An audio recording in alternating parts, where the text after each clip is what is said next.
What's up? It's Angie Martinez, and you checking out my girl Mel. Hey, it's the session. That's what's up. You know what Angie it is. Mark. I think that we should start with the session. But before we begin, let me ask you a few questions. All right, guys, thank you for joining me here on TheSessionTV. I have a very special guest who took some time out of his Miami trip to join me. His name is Bodega Bamz. My name Bamz, and that stand for by any means. Eating pizza in Rome, you order Little Caesars. You rappers lukewarm like a cold fever. So thank you for joining me. Say hello, Bodega. What's up, what's up, How's it been what's treating you so far? Bienvenidos. Great, gracias. Not too much sun? Nah, it burned me. Sun burned me, the sun killed me. It feels nice though. Change from New York, right? Definitely, hell yeah. So you have a line that says Spanish Harlem, born and raised, repeated to my dying days. So can you tell me a little bit how it was growing up in Spanish Harlem for somebody who doesn't know anything about it? Spanish Harlem is the east side of Manhattan. So there's a west side and the east side of Manhattan, west side being Harlem, east side being Spanish Harlem. Spanish Harlem is very cultural. It's a lot of Puerto Ricans, a lot of Mexicans, Dominicans, blacks. Spanish Harlem is just El Barrio, right? It feels like you think about salsa, you think about Spanish Harlem. When you think about Fania, you think about Spanish Harlem. When you think about salseros, you think about Spanish Harlem. It's that kind of vibe. So that was a lot of your influence growing up, would you say? Yeah, definitely. Especially with your Hispanic parents, you know, I know your dad's Dominican, he came illegally eventually to I New York. couldn't listen to Spanish music though in my house because my parents was Christian, so that was considered worldly music. So we couldn't listen to that. So the only thing I could listen to was Michael Jackson.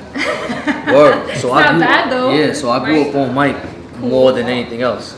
Would you say that growing up in New York, did you see like a lot of fucked up shit growing up in your childhood? Hell yeah, absolutely. I used to jump over the crack valves, all over the floor, you name it. Crazy. So yeah, I seen fucked up shit. In conclusion, You know what I'm saying? would you say Like, like now as a man in your adult years, like all that stuff, seeing that stuff, has it affected you, or would you ever like bury it and just? nah, of course it affected me in the sense that it just makes you more aware of things. Like I guess, you know, coming from where I come from, like it prepared me for a lot of things, especially in this rap game. Just mentally made me strong. You know what I mean? Like just going through adversity. Like when you from the hood, like when you from the city, like there's so much poverty, there's so much violence that when you reach a level of success, like you know how to kind of like maneuver around it, and you know what to sacrifice and what not, how far to go and stuff like that. So yeah, it shaped me. Of course. Yeah, it shaped me. And what about the Christian part of like, did that also influence you in your adult 100%. years? Do you still practice 100%. it? Do you still go to church and stuff like that? I still go to church every Sunday. Oh, that's beautiful. Yeah. Good for you, man. Thank you. What makes you church. a proud and powerful individual? Going to church. Really? I mean, just what makes me a proud and powerful individual. It's my pride behind what I do, my pride behind my people, my pride behind my music and my message, That's beautiful. and my story. That's one of the aspects of what makes me proud and what makes me a proud and powerful individual. I created that acronym because a lot of my brown people that I call my TANBOYS, we share similar struggles and similar stories. Yeah. And I felt like it wasn't really spoken about, and I felt like it wasn't really brought to the forefront. So I wanted us to become like a gang. You know what I'm saying? Like just a unity, a movement, a stampede. Awesome.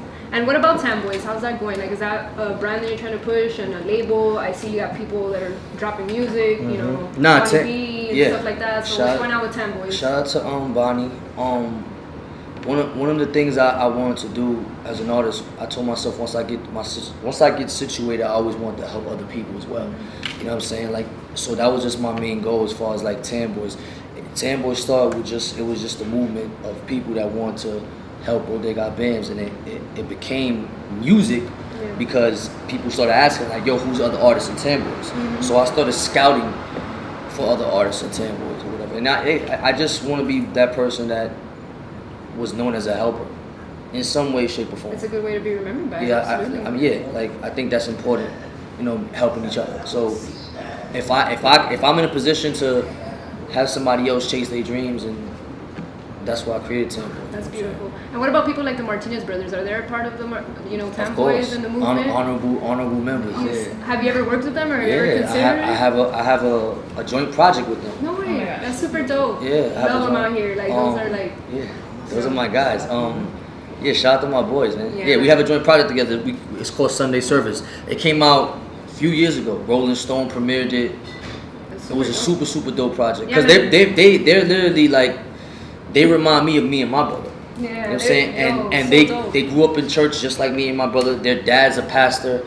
So when we clicked up, it was so much relating between the both of us over there. Those are my guys. It was just easy. Yeah, we always try to go see them when they play here in Miami because they're really talented. Yeah. You know, not for nothing. So those are my guys. What about like how far back do your relationships with like Smoke DZA go, Flatbush, ASAP Mob? Smoke DZA I met Smoke DZA when I was 14 years old. So I met Smoke DZA like in year 2000. Yeah. So it's been 19 years I know Smoke. It's beautiful. I met him in high school. Smoke is one of the reasons why I rap. You know what I'm saying? Because when I went to high school, he was rapping. And I was still trying to figure out, and when I went to the high school, I just wanted to be popular, and I didn't know how to be popular. Yeah. But then I found out that rapping was popular, so I said, man, fuck it, let me rap. Yeah. So that's how I got introduced to rap, through Smoke DZA. Flatbush Zombies I met in music. Same as ASAP Mob, I met him through music. You know what I'm saying? ASAP Mob was from Harlem, I'm from Harlem, Yeah. so we always knew each other. Yeah, and that's how we connected. And just to let you know, man, the song on Smoke DZA's project, The Hustle, it's like one of my standout That's a great song. Woo, Yeah. I heard that shit back so many times last year. That's a great song. I love kicking Smoke ass. Yeah, man. Kicking that nigga ass. Yo, man. he's one of the dopest, illest MCs. I really got a lot of love for him. Yeah, he's a great guy, man.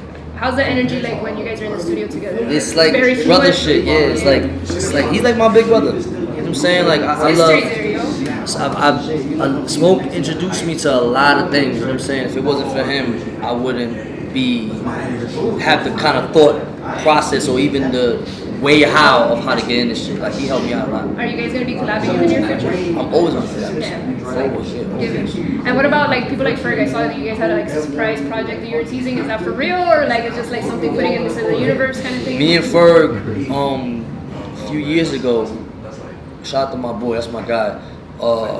We recorded a whole project together, and I don't know when it's gonna come out, but it exists.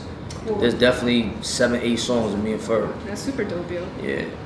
There's a line in a song of yours called God's Honest featuring Joel Ortiz. Super dope. Another Latino rapper holds it down, most definitely. And the lyric says, this ain't no reggaeton, I'm a Latin rapper. Do you think it's important to make that differentiation between reggaeton and you being a Latino rapper? Like, Yeah, definitely, because I feel like in American hip hop, not in general, but in American hip hop, that is kind of the how Latinos is looked at, right? that's why I thought that was important. We're not really respected in the same kind of light as other rappers. So I had to make it clear that, nah, bro, I don't do reggaeton. You know what I'm saying? Like, I'm a rapper. Exactly. And I think it's important to talk about it. You know, I try to bring it up in my interviews because I'm a Latina and I think it's important that we also have made our mark in hip hop. So I appreciate you from the beginning. You know, I was attracted to that.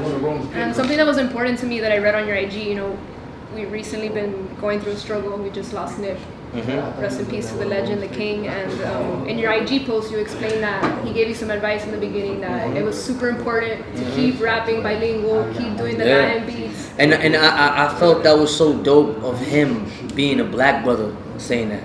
Like you expect a Latino to tell me like, yeah, do the black bilingual, yeah, do the salsa samples. But when you had a black brother saying that, then I knew I had something. Because I've always expected, I knew I was going to get my people. But it was about getting the blacks, it was about getting the whites. Once I knew I had them, then I knew I was onto something. So when he gave me that jewel, we talking about 11, 12 years ago, I knew I was onto something. It still took me time to eventually apply it, but he was such a smart dude that he knew from the gate. Yeah, it resonated with you just to Absolutely, it was something that I never forgot. What else did you learn from him, like as a man or from music? Because you also explained that he would leave the studio for like days and then come back and finish his verse. It was just like a different, unorthodox recording style. You know? When I didn't in that kind of light, I didn't appreciate as far as like what did I learn from him, because when I met Nip is when he first started.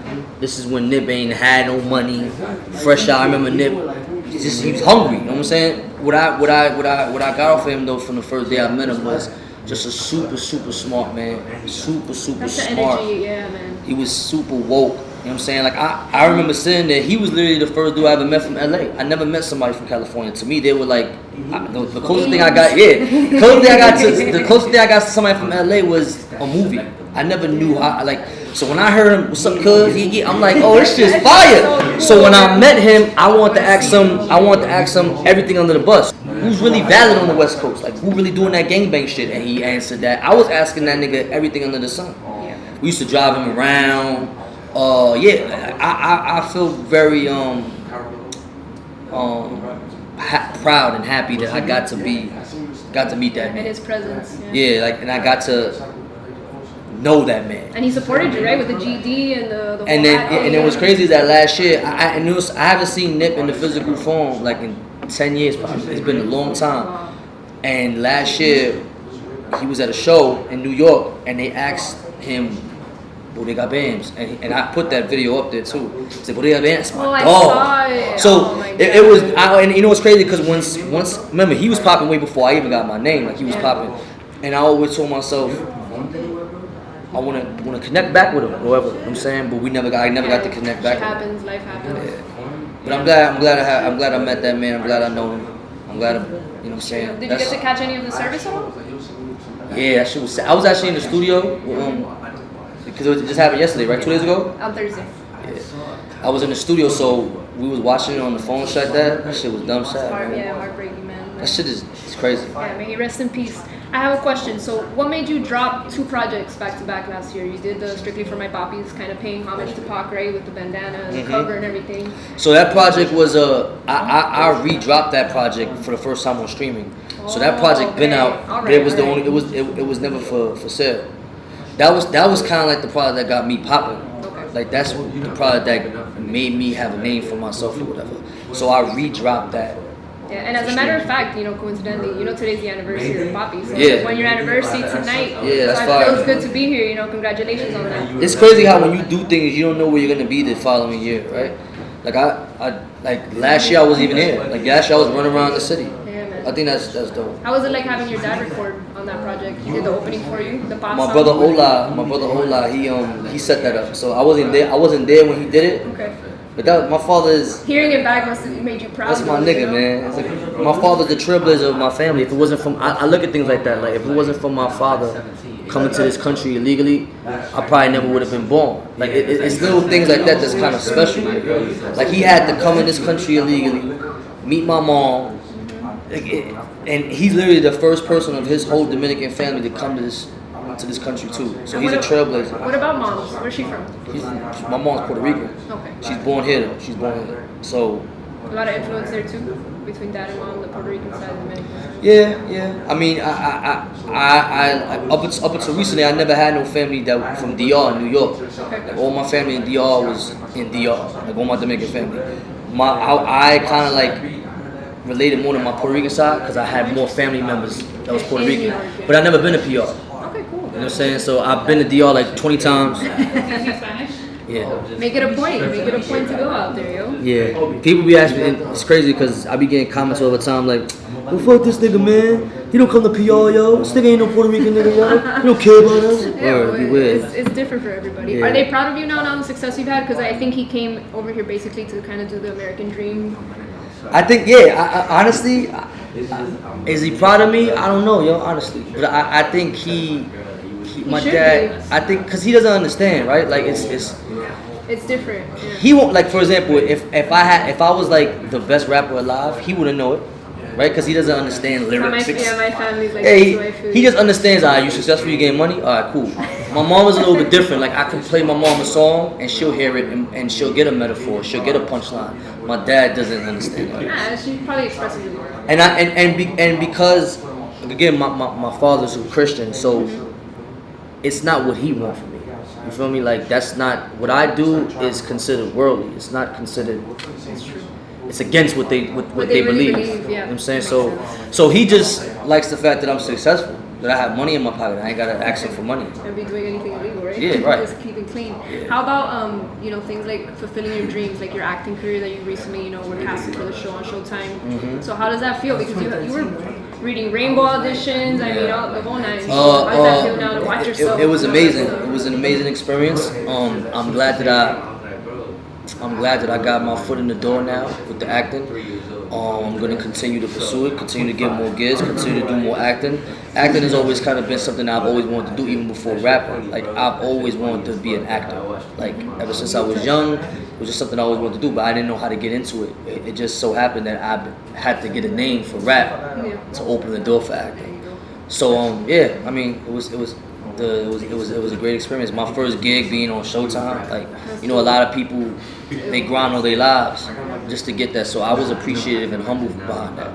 And do you think like you'll ever, the acting will ever take over the music part? Like, do you ever want to like dive into directing? Yeah, I honestly, like, I eventually just want one day just to focus on that. Like, I want to be able to branch out, do different shit. I want to, like, literally fully become an actor. Like, I don't want to do music. Like I'm saying, like, that's the kind of thing I want to do. Like, branch into that and just let go. What was your acting schedule compared to the music schedule? Was it more demanding, or you know? Nah, it was crazy is that, like, it was, sometimes I'll be working for 12 hours, sometimes I'll be working for 2 hours.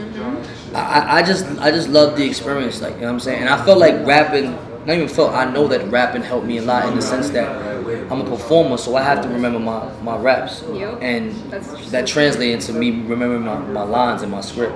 So it was cool. Yeah, it was amazing. So, do you care now that we're here to explain why you're really in Miami and who you're working with and what you're working on? Yeah, so I'm in Miami. I'm working on a joint album right now with Salaam Remi. Salaam Remi is a famed producer who's done things for Fugees, Amy Winehouse, Nas, Whitney Houston, everybody. One of the greatest producers ever.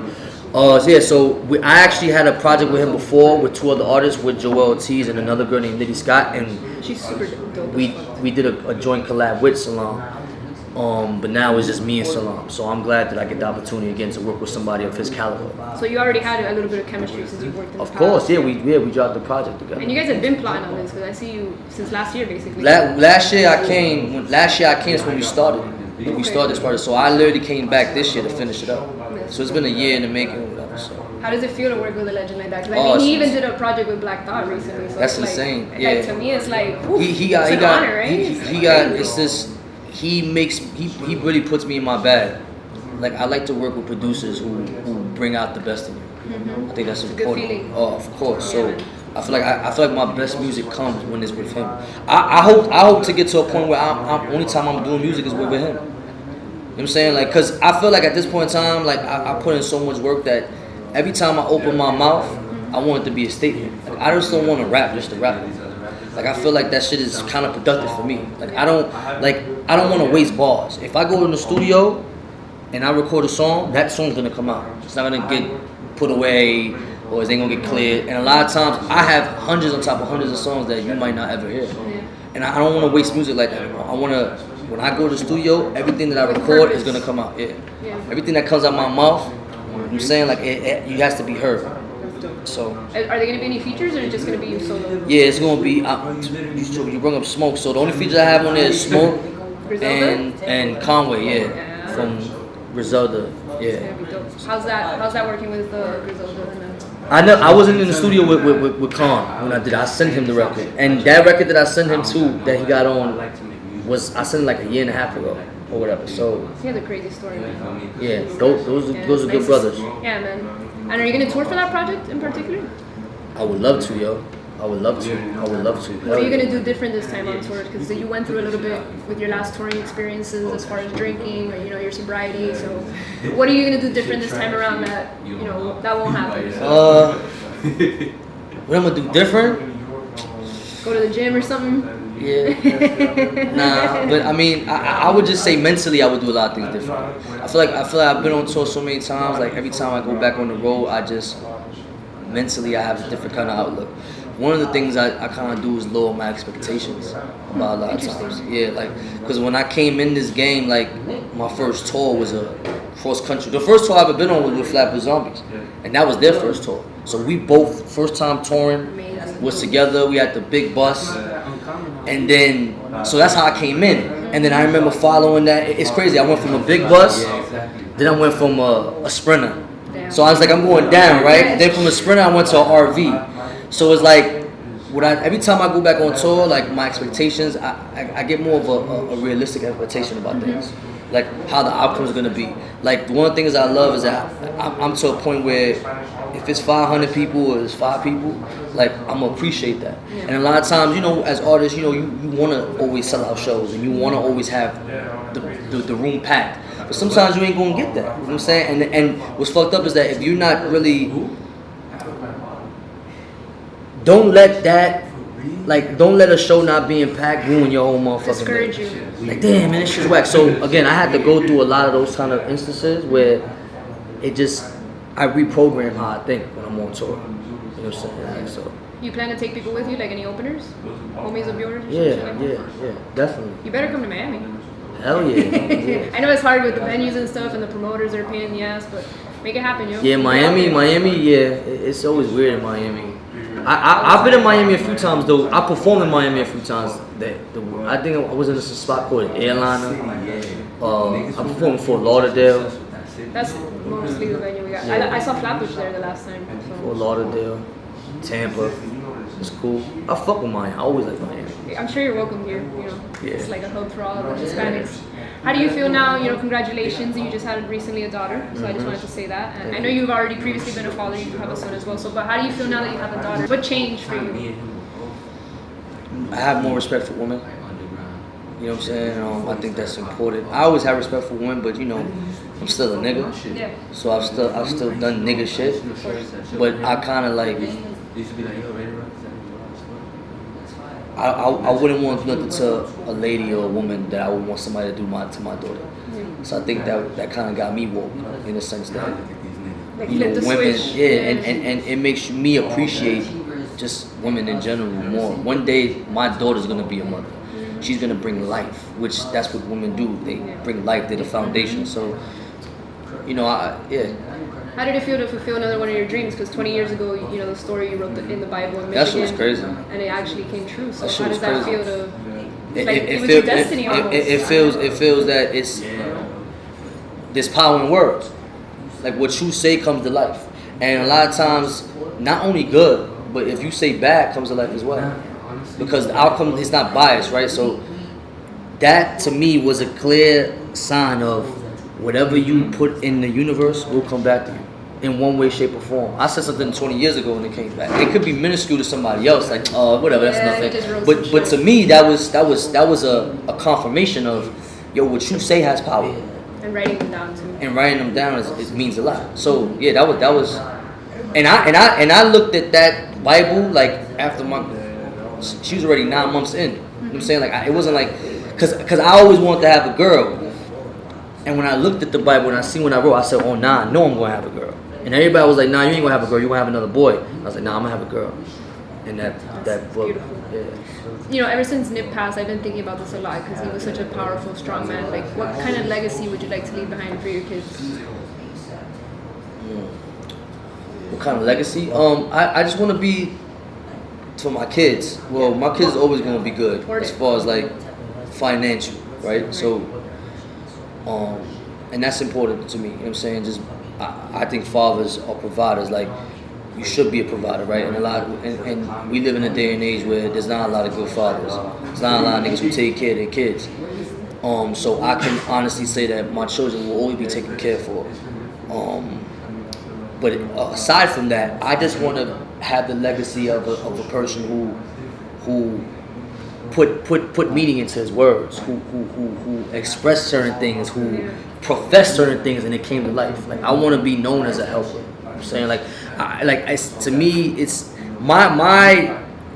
As the years go by, man, the more and more I'm in this game, my message just start changing up over time. Like I remember at one particular time, I just wanted to get in this shit to get money. You know what I'm saying? And now I don't. Yeah, and now I don't have that same kind of passion. You know what I'm saying? Like at one particular time, I just want to get in this shit for people to think I'm the best ever. So my thing is always constantly changing, but it always stays positive. The message. So I just want to, as legacy again, as a helper, as a person who was an underdog, as a person who did shit his own way, as a person who made his people, Latinos in general, look good. Hell yeah. You know what I'm saying? Like, Represent. an influencer. So I'm just curious. These are like more funner questions, but you know, before we wrap up, what is the favorite tattoo on your body that you have? Because you have a bunch of them. The favorite tattoo. The favorite tattoo is the one right here. Your cross. Yeah, because I never forget. I'm such a person, like when I always do things for like meanings or whatever. Like I do things because I want to stand out. And I was like, yo, where can I put a cross that if somebody see it, they're gonna be like, that's Bodega. and they never gonna forget, right? So I was like, you know what, man, let me put the cross right here. I've never seen somebody put a cross like right under the Adam's apple.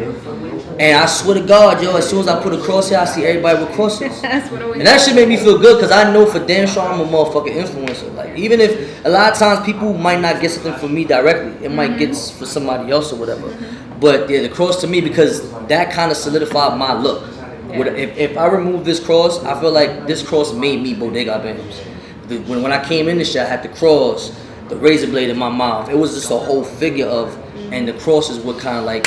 Do you have the one on your skull? The blade? What was crazy is that I came in this game with the razor blade in my mouth. That was my whole shit, and you know that was for the shock value, right? Because every rapper needs shock value. And again, we talked about how good or bad, whatever you profess in the world is gonna come back, right? And we have to be knowledgeable. We have to understand that. So, in a sense, me with the razor blade, that was a negative thing, right? I use it for my advantage because again, it was shock value, but that was a negative thing. So the same razor blade that I'm playing in my mouth was the same razor blade that cut me in my face years later. So it was crazy because I got the razor blade tattoo. I think it was on this side, and on this side, niggas cut me. That's crazy. You know what I'm saying? So it's not only just good things you profess will come to light, even the bad things. Yeah. I had no idea that was going to happen to me. It took me to become a rapper to get my face cut. Wow. All the shit I've been through in the street, all the shit never happened to me when I was in the street when I was a regular That's dude. wild. It made me, eyes on you. when I became a somebody, That's always how it goes. it's crazy. And yeah, so that I mean, and then, you know, the Yams tattoo is maybe the most special tattoo, you know what I'm saying? Because I got my guy on my body. Yeah. A guy who was very profound in my career, so. Yeah. It's been how many years now? He's been dead like 4. He's been dead since 2015, I believe. Do you perform at Yamse? I performed in the first one. Yeah, I haven't went since the first one. It's difficult, you know, grieving. I just think it is losing its essence of what the message was. If it was a Yams Day, to me it's not becoming a Yams Day no more. To me it's becoming like That's what happens. what's it called, like a festival. Yeah, so That's when trash. it blows up. I told his mother all the time though, so you know what I'm saying. And that's really, that's really the important stuff. And she's an amazing woman. What about the first tattoo? You remember the first tattoo you ever got? Hell yeah, got some whack shit. Word. Did you cover it up? I got some whack shit with in the tattoo art was some biker guy. He was a white man from like Queens. Yeah, I got Oh, man. it was one of the 7 words that Jesus said on the cross. Yeah, I think it is finished. I forgot. It's right here. But I didn't know how to take care of it, so my skin bubbled up. Okay. Which is weird. Like, yeah, I got fucked up. And it looks whack. It looks like it's jail tattoo. What about, who are some of your influences when you were growing up? Like, what your favorite rap album of yours, or a favorite rapper that you really looked up to? Tupac was like my biggest influence as a kid. Cause I've always been like a tough kid. I've always been like a big mouth, and I've always been like a person with a lot of heart. Yeah, and I related to him on a different level. From him, when he died, I was young, so from him I kind of gravitated towards DMX. Even to this day, I just seen DMX perform the other day in New York. Yeah, man. And I actually got the opportunity to open up for DMX one time too. No shit, yo. In California. Damn. And that was amazing. You know what I'm saying? I didn't get to meet him. They were trying to keep him around. Like I literally waited all night to try to meet him. Niggas was not letting me meet that nigga. But I got the opportunity to open up for him. You know what I'm saying? So that was dope. But yeah, So his albums were big. You know, 100%. your childhood. Yeah. Me too, to be honest. Dark and Hell is Hot. You know, Flesh of My Flesh. Eminem was a huge influence when he first came. I was like one of the first motherfuckers in the hood pumping. because he was a white boy. Niggas wasn't really jacking that in New York. Look at people like, what? Who is this motherfucker? But I liked his shit because I thought he was different. I loved his whole. Another outspoken person, you know. I'm Super. not surprised. Yeah. Yeah. So in closing, what else can we expect from Bodega in 2019? What can your fans expect from you? In 2019? Just more dope shit. You know what I'm saying? More music. Music videos too? Definitely. Tons of music videos, a lot more content. The fans can expect more consistency. A lot of more quality. I mean, just continue to do dope shit, continue to inspire, continue to influence, continue to just talk my shit, and hopefully I can motivate the next person. You know what I'm saying? You're doing a great job at it, my friends. Thank you. I really appreciate you joining me on the session. I wish you continued success in all your acting, you know, your family life, everything. And again, thank you for being here. Love. Thank you guys. See you next time. Session TV, Mel signing out. Much love. The fake will be fake for eternity. Need more real ones, this is an emergency.